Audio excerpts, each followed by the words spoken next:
Focus যদি কারো clear থাকে, মনের মধ্যে যদি অদম্য ইচ্ছা শক্তি থাকে, আর কোনো কিছু অ্যাচিভ করার জন্য একটু পাগলপন থাকে, তাহলে যতই বাধা আসুক পৃথিবীর এমন কোনো শক্তি নেই যে আপনাকে আটকাবে। সেই সুপার ন্যাচারাল পাওয়ার, ঈশ্বর পরমেশ্বরকেও হার মানতে হয় তার ভক্তের কাছে। গর্ভে 7 মাসের সন্তান, হাতে তরোয়াল। অলিম্পিক শুধু জয় পরাজয়ের লড়াই নয়, এ যেন জীবনেরও লড়াই। নমস্কার, আমি রোহন ঘটক। আজকে আলোচনা করব সেই মেয়েটিকে নিয়ে যে সারা বিশ্বকে দেখিয়ে দিয়েছে যে পৃথিবীতে অসম্ভব বলে কিছু নেই। ফেন্সিং খেলাটির নাম যতটা আধুনিক, ঠিক ততটাই খতরনাক। একে অপরের বিরুদ্ধে দাঁড়িয়ে তরোয়াল চালাতে হয় প্রতিযোগীদের, আবার সেই তরোয়াল দিয়েই নিজেকে বাঁচানোর চেষ্টা করে অন্য প্রতিযোগী। এমনই এক খতরনাক খেলা 2024 প্যারিসের অলিম্পিকেরও অংশ। এই খেলাতে অংশগ্রহণ করতে পারেন পুরুষ নারী প্রত্যেকেই। চলতি অলিম্পিকে আবারও ঘটেছে এক বিরল ঘটনা। নাদা হাফিজ, মিশরের বাসিন্দা, ছোট থেকেই ফেন্সিং এর শখ ছিল তার। সেই ইচ্ছে থেকেই প্রশিক্ষণ নিতে শুরু করেন তিনি। 2014 সালে নাদা হাফিজ মিশরীয় জাতীয় সিনিয়র মহিলা সাবের ফেন্সিং দলে যোগদান করেছিলেন। পরের বছর তিনি মিশরীয় সিনিয়র মহিলা সাবের জাতীয় প্রজাতন্ত্র প্রতিযোগিতায় তার প্রথম জয়লাভ করেন। 2016 সালে রিও অলিম্পিকের জন্য যোগ্যতা অর্জন করেছিলেন।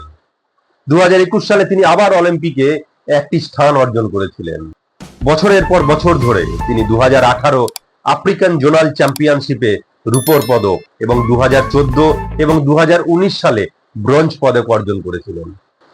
26 বছর বয়সী হাফিজ 3 মাসের মধ্যেই মা হতে চলেছেন। 7 মাসের এই অন্তঃসত্ত্বা মহিলা অদম্য সাহস ও মনের প্রচন্ড ইচ্ছা শক্তিকে কাজে লাগিয়েছেন।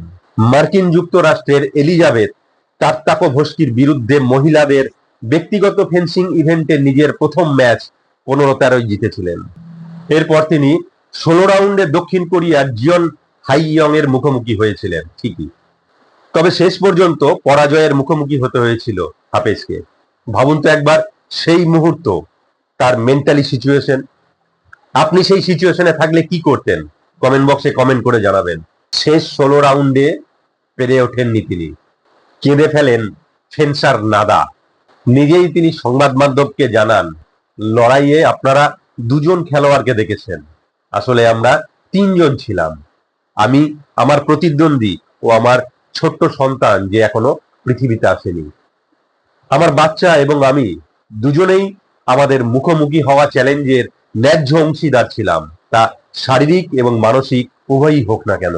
তাহলে একজন 7 মাসের অন্তঃসত্ত্বা মহিলা যদি এরকম নিজের জীবনের রিস্ক নিতে পারে তার স্বপ্ন পূরণের জন্য, আপনি কেন পারবেন না? কেন হার মানবেন? নিজের ফোকাসকে ক্লিয়ার করুন, আর ততক্ষণ হার মানবেন না যতক্ষণ না আপনি আপনার লক্ষ্যে পৌঁছাবেন। জীবনের যে কোনো পরিস্থিতির মধ্যেই থাকুন না কেন, নিজেকে প্রস্তুত করে নিন সবকিছু মোকাবিলা করার জন্য। স্বপ্ন দেখেছেন আপনি, তো সেটা পূরণ করার দায়িত্ব আপনারই, আর কারণ না। ভিডিওটি থেকে কতটা ইন্সপায়ার হলেন কমেন্ট বক্সে কমেন্ট করে জানাবেন। আর ভিডিওটি ভালো লাগলে অবশ্যই লাইক করবেন, শেয়ার করবেন আর চ্যানেলটিকে সাবস্ক্রাইব করবেন। ভিডিওটি দেখার জন্য অসংখ্য ধন্যবাদ।